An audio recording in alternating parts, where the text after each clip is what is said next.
Joining me now, Sam Stovall, Chief Investment Strategist at CFRA Research. All right, Sam, give me a sense of how important the rate cut is to your end-of-year thesis. Hey, Contessa, good to talk to you again.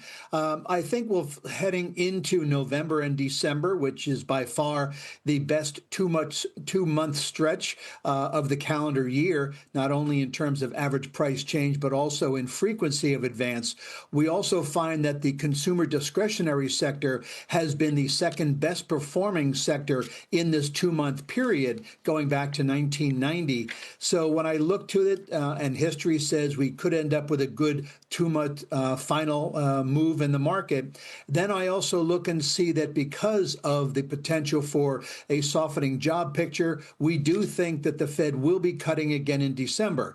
Now, indicating by Jay Powell that it's not a foregone conclusion, I think really just reminds investors that they are data dependent. And right now, they don't have any data. And so as a result, I think they're sort of taking the tack that they were heading into their flying blind.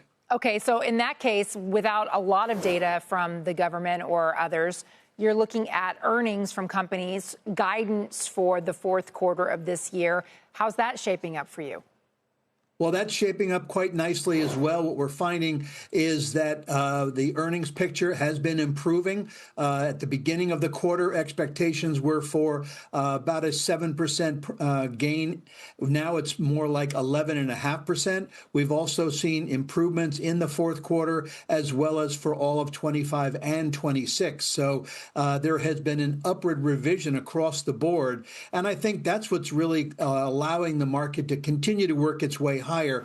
Even though we are at pretty stretched valuations right now, investors are focusing more on earnings growth down the road than they are worried about valuations at today's levels.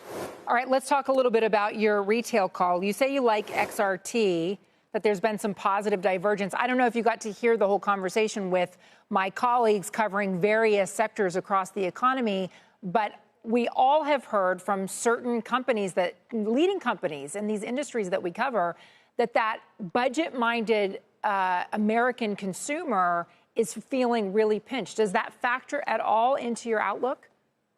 Well, it does. It certainly is a consideration, but we're looking for 4.2% growth in retail sales for all of this year. We think we're going to get a pretty hefty Q3 at 6.3%, and that number is likely to stay elevated at about 4% for 2026.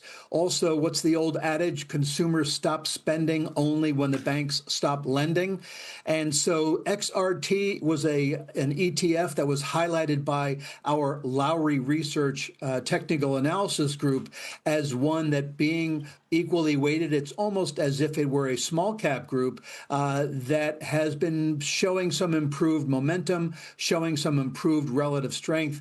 And should we end up with that additional cut, that could end up pushing this group even higher and being an outperformer. I note also that you like Vertiv Holdings on the basis of the data center infrastructure.